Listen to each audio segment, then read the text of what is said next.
Pois muito bem. Em Hebreus capítulo 8 nós lemos: ora, a suma do que temos dito, ou seja, o resumo do que eu estou falando com vocês, é que temos um sumo sacerdote tal que está assentado nos céus, à direita do trono da majestade, ministro do santuário e do verdadeiro tabernáculo, o qual o Senhor fundou e não o homem. Porque todo sumo sacerdote da linhagem de Arão é constituído para oferecer dons e sacrifícios. Por isso era necessário que também este, o Mashiach, tivesse coisas, dons a oferecer. Ora, se ele estivesse na terra, nem tampouco sacerdote seria, havendo ainda sacerdote que oferece dons segundo a lei. Nos dias que o escritor faz essa epístola a Israel, aos hebreus, ao povo de Israel, como o Mashiach fora rejeitado, ele então ressalta que, entre aspas, vivemos na lei e, de acordo com a lei, o sacerdócio estabelecido é o de Arão. Se você quiser, pode tomar isso aqui como prova cabal de que Yeshua viveu no tempo da lei, na dispensação da lei, ao contrário do que muitos doutores e experts andam afirmando em seus canais, onde fazem live com 120 mil, 15 mil, 70 mil seguidores, ensinando erro.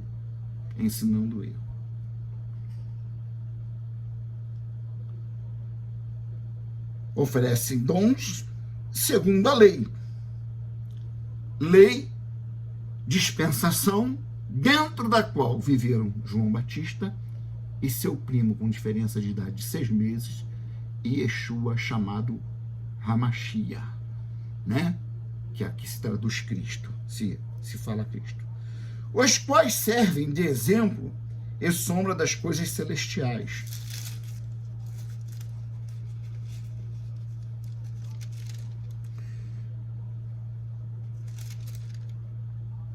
Das coisas celestiais. Como Moisés divinamente foi avisado, estando já para acabar o tabernáculo, porque foi dito: olha, faze tudo conforme o modelo que te foi mostrado no monte.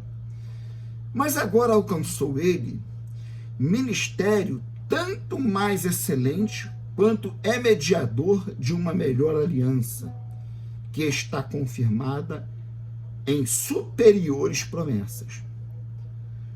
Porque se a primeira aliança, aquela primeira, fora irrepreensível, não se haveria razão para se buscar espaço para uma segunda. Porque, repreendendo-os, lhes diz: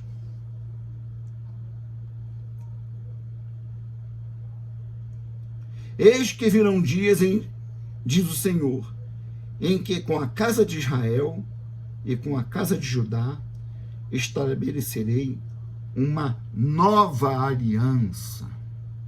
Uma nova aliança. Alguns judaizantes, alguns judeus nativos de Israel, afirmam que Yeshua desfruta de um respeito, mas ele não falou de uma outra aliança, de uma segunda aliança. A aliança de que ele fala é a mesma aliança de Moisés, é a continuação, é o cumprimento. As escrituras desmentem isso. Dizendo nova, verso 13, dizendo nova aliança, tornou-se velha a primeira. Ora, o que foi tornado velho, esse envelheceu, perto está de acabar. Caducou. O termo jurídico contemporâneo para isso é caducou. prescreveu, venceu. Mas antes de nós darmos sequência aos raciocínios do capítulo 8, e estaremos adentrando um pouco no capítulo 9, porque ele faz aqui uma suma para entrar mais profundamente no sacerdócio da perspectiva celestial. Porque, como já foi afirmado anteriormente, nesta epístola, o autor coloca o Mashiach como a encarnação, a manifestação do próprio Deus em forma humana. Ele não é uma segunda pessoa, porque não é um segundo ser, aonde há pessoa a ser. Então, se ele fosse uma segunda pessoa, necessariamente haveria na deidade dois seres. E as Escrituras definitivamente não permitem essa ideia. Seja no Antigo Pacto, seja no Novo Pacto, não é permitido essa ideia, e as Escrituras dão provas cabais disso. O problema que eu espero estar mais uma vez no meu apelo, ajudando você a entender, é que você precisa estudar as Escrituras, canalizado pela orientação do Santo Espírito do Deus Eterno, e não pelos líderes religiosos que falam as coisas que falam, seguindo tradição, seguindo cânon feito por homens ímpios, a maioria deles, que lideraram os cânons, que são norteadores das condutas doutrinárias das chamadas igrejas, porque não existe, como as Escrituras dizem, uma só Kehilá, um só povo, uma só comunidade, mas muitas, que estão cada vez mais flagrantemente se contradizendo. E, portanto, é necessário que você busque estudar as Escrituras sobre a orientação do Espírito. Porque isso te ajudará a se desvencilhar dos enganos, da tradução, dos erros e tudo mais. Eu quero aproveitar para voltarmos ao capítulo 7. Ao capítulo 7. A pressa é inimiga da perfeição. E aqui eu quero estar sempre nos meus trabalhos enfatizando a necessidade de nós olharmos para este ser sublime, este homem inigualável, que se manifestou entre nós e voltará com poder e grande glória, ressaltando a sua real natureza e quem ele realmente é, unissonamente, como ser único, como manifestação única do único ser. Ao estudar o capítulo 7 de Hebreus, eu destaquei e li parcialmente os dizeres do apóstolo no capítulo 3, no versículo 3, que eu até começo a dizer, no versículo 3, esqueci de ressaltar que estávamos no capítulo 7, onde ele diz, falando de Melquisedeque, como uma espécie de espelho retroprojetor, olhando para o passado, invocando a atenção dos hebreus sobre uma figura do passado, que é tipológica, unicamente tipológica, do que aconteceria de quem seria o Mashiach. Ele aponta para Melquisedeque para dizer, olha o que está dito sobre ele, e vejam que ele tipifica a realidade do que aconteceu e de quem foi que apareceu para nos resgatar com o sacrifício de si mesmo.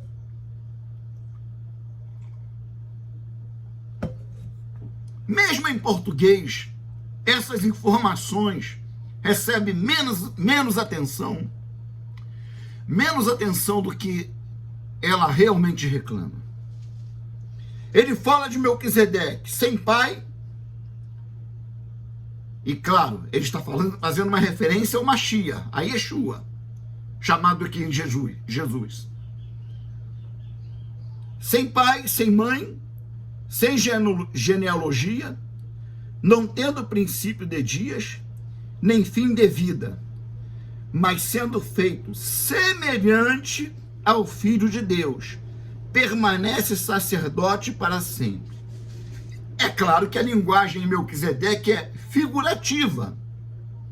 É figurativa.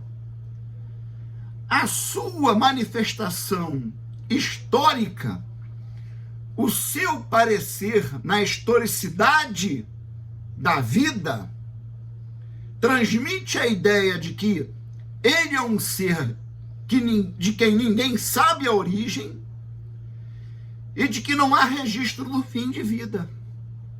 Para todos os efeitos, ele continua vivo.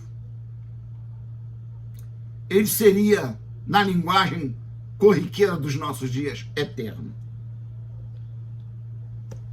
Agora eu quero estar lendo aqui no hebraico, na íntegra, esse versículo, acompanhando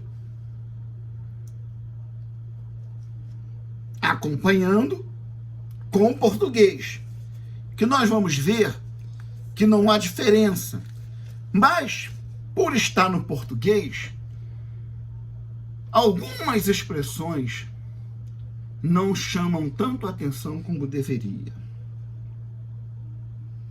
Asher lo aviv velo imo nirtivu besefer yuhassin velo reshit yamav velo sofer hayam elá bidmut ben Elohim omedat kehunato leolam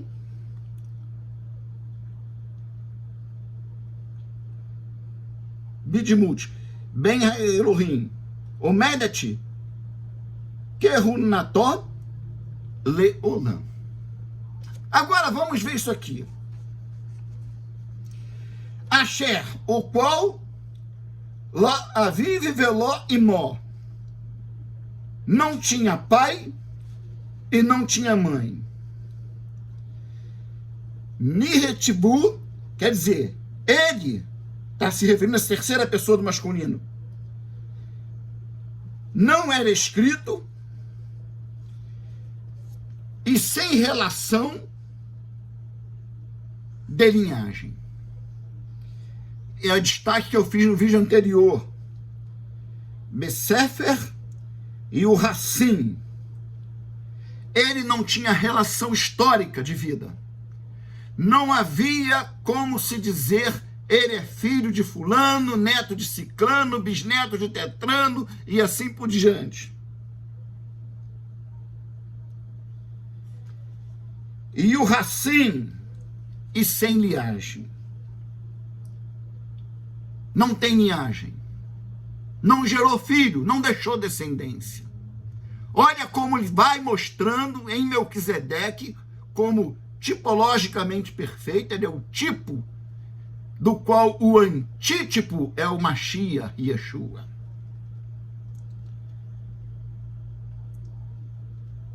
Veló reshit. Agora aqui eu chamo atenção para uma palavra importante. E sem origem, sem princípio. Vamos pegar aqui rapidinho o Taná. E vamos abrir em Gênesis 1. Olhem bem, irmãos, a importância de uma consulta no hebraico. Gênesis 1. Bereshit bara Elohim et hashamayim ve'et ha'eretz. Ve'aretz haita tohu vabohu. No princípio, criou Deus, na origem da criação, na origem de tudo, de é uma preposição, na, no, em. Reshit, cabeça, princípio, origem, começo. Aqui ele diz que ele não tem sem linhagem, e o Hassin, sem linhagem, Veló, e sem Reshit, sem origem. Então isso nos ensina que nós não podemos atribuir a Maria a origem da existência do Mashiach. Isso tem consonância perfeita com o que Paulo diz em Filipenses e em Colossenses, que existiram, falando de Yeshua. Ele não fala assim, olha, esse ser aí que se tornou Yeshua, que quando nasceu recebeu o nome de Yeshua, ele não diz isso. Ele diz, ele, Yeshua, já existia na forma de Deus. Quem é que tem forma de Deus? Deus. Ele tem forma de Deus.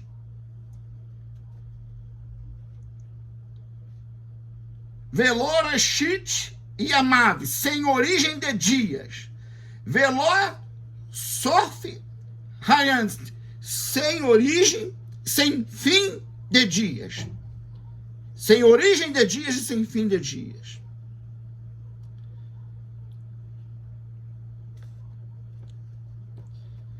Ela mais Bedmut, semelhante, bem Ha-Elohim, semelhante ao Filho de Deus.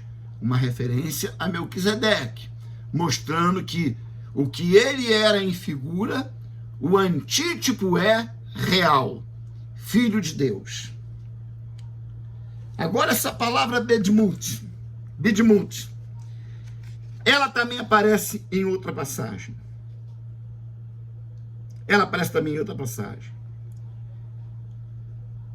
Em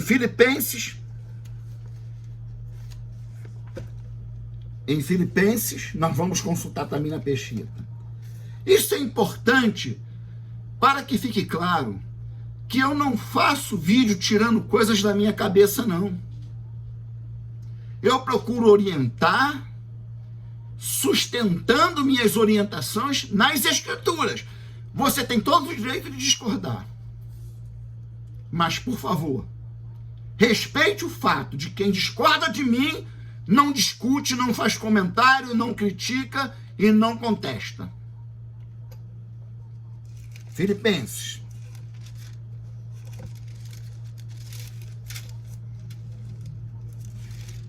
Eu estou com a mão para ser operada de túnel de carpo, por isso eu tenho dificuldade de estar manuseando. Razão pela qual também eu não uso copo, eu uso a caneca de aço, porque vai que eu vou pegar o copo, esbarro e ele vira. Aqui tem alça.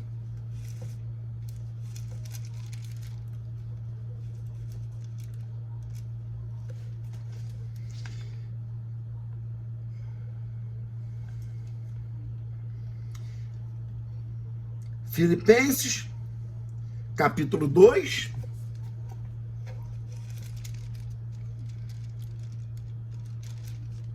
Oh, Deus. É tão difícil. Tá, achei.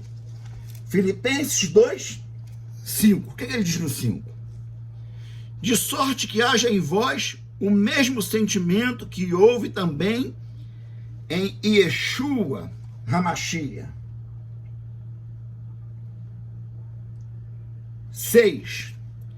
Que sendo em forma de Deus, forma,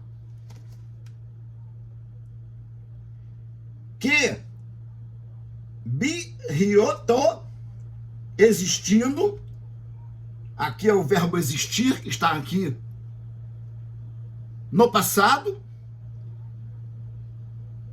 e na terceira pessoa do masculino, na terminação, o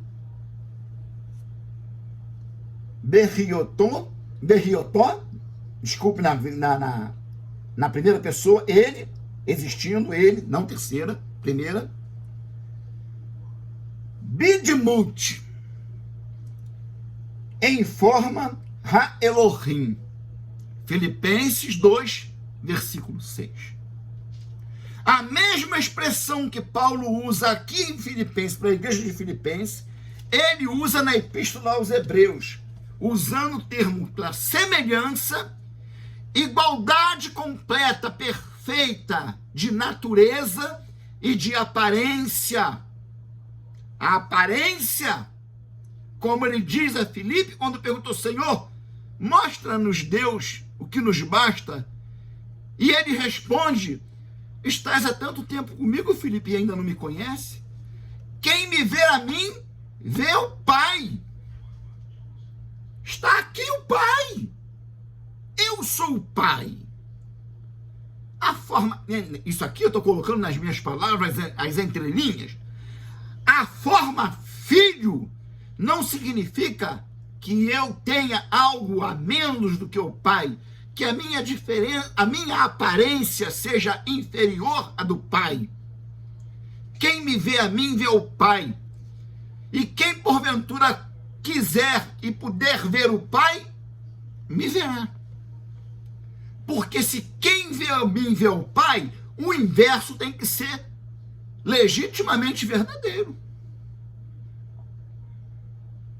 Então, essa passagem de Hebreus capítulo 7, no verso 3, eu decidi retornar a ela para completar, lendo no hebraico, traduzido do aramaico da Peshita, né? Eu decidi voltar nela, esse versículo 3, porque ele usa duas palavras muito importantes. A expressão hebraica reshit, ele não tem princípio, ele não tem origem, aleluia! Ele não é apenas eterno, ele é autoexistente, porque ele é Deus, Deus é ele. Como diz no hebraico da Peshita também, João 1:1, no princípio era a palavra, e Deus era a palavra. Não diz que a palavra era Deus, diz que Deus era a palavra.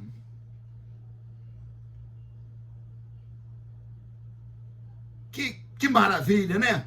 Quando nós fazemos uma mensagem expositiva, mostrando como e traduzindo para o português o que já está no português, mas está tão massificado na mente, dominada por pensamentos de doutrinas, de ritos de trindade, de todo tipo de coisa, que você não percebe a importância, o peso que tem essas duas expressões. Reshit e Bidmut.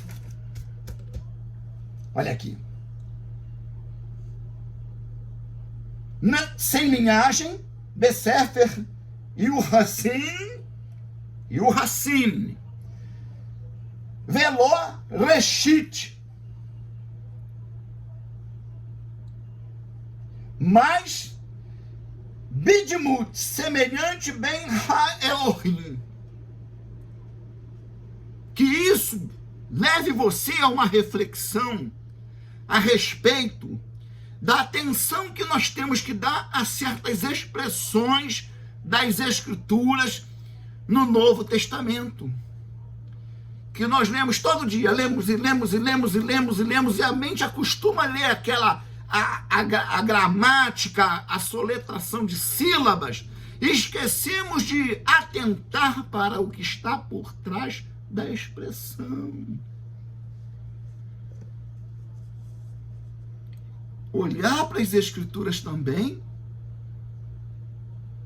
pela orientação do Espírito do Santo único Deus, que vai chamar a sua atenção.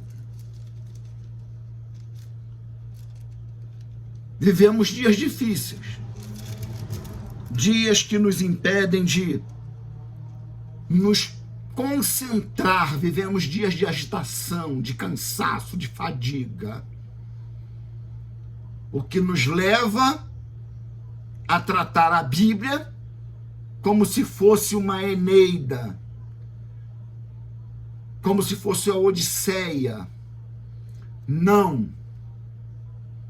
A Bíblia não é a Divina Comédia. A Bíblia é a revelação gloriosa de Deus e do que Ele está fazendo nos nossos dias. Então ele termina falando do sacerdócio e entramos no capítulo 9, verso 11, aonde diz: mas vindo o Machia, o sumo sacerdote dos bens futuros, por um maior e mais perfeito tabernáculo, não feito por mãos, isto é, não desta criação,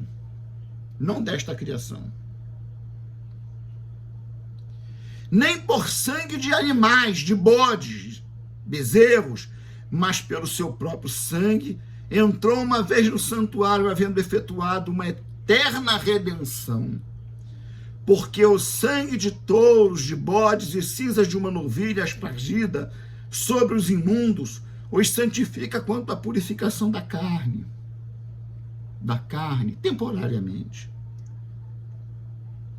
Quanto mais o sangue de Cristo, que pelo Espírito eterno, olha aqui, ó, aquele sangue que foi banhado, que banhou o Calvário, que banhou a cruz, ele vem pelo Espírito eterno, se ofereceu a si mesmo imaculado a Deus, purificará as vossas consciências de obras mortas para servirdes ao Deus vivo.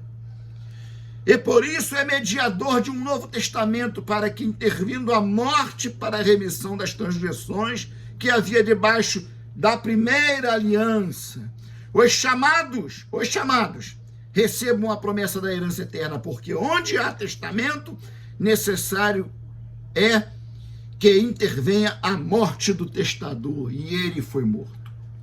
O testamento foi aberto. Os herdeiros foram anunciados, os nomes foram chamados. Todos os herdeiros já estão comunicados, já estão selados. Porque o testamento foi aberto, houve morte.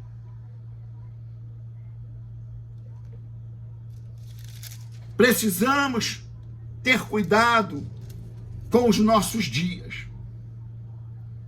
Precisamos atentar que as religiões, além de não estarem satisfazendo os anseios espirituais do eterno, para que possamos conduzir nossas vidas junto a Deus.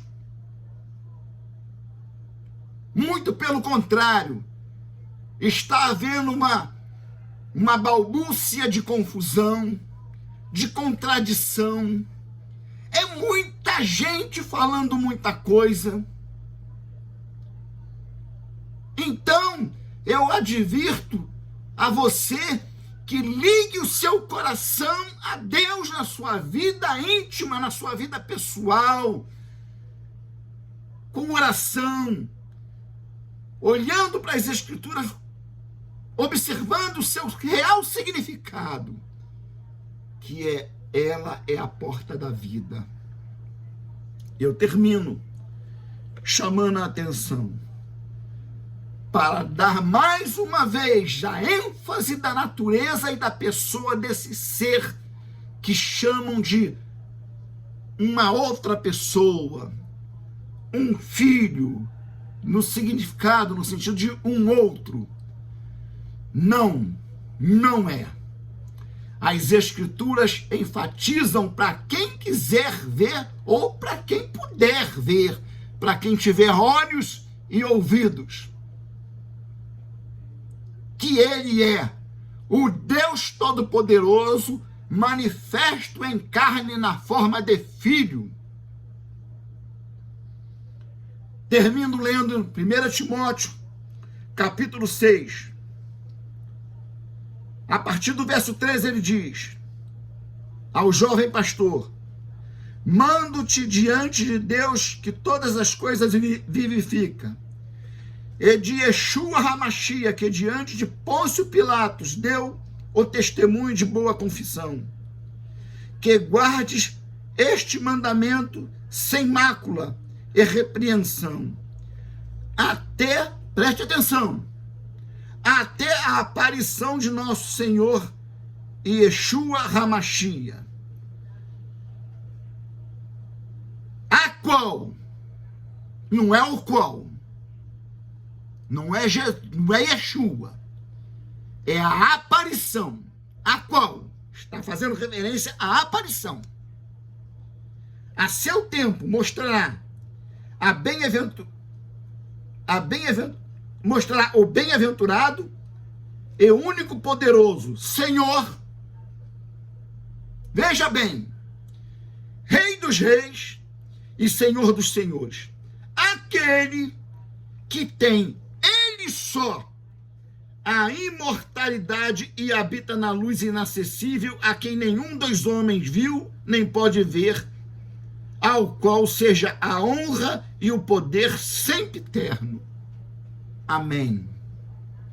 Amém. Então, se você procurar em outras passagens da Bíblia, quem é chamado de Senhor? Deus. Senhor aqui é Deus. Rei dos reis e Senhor dos senhores, aquele que tem ele só, nenhum outro. Nenhuma segunda pessoa da Trindade, nenhuma terceira pessoa, nem querubim, nem serafim, nem ancião, ninguém tem a autoexistência. É o significado de eternidade aqui. Ele só será revelado pela a aparição que revelará o Senhor Yeshua HaMashiach. Aparição essa, a qual a seu tempo mostrará o bem-aventurado é o único poderoso, único,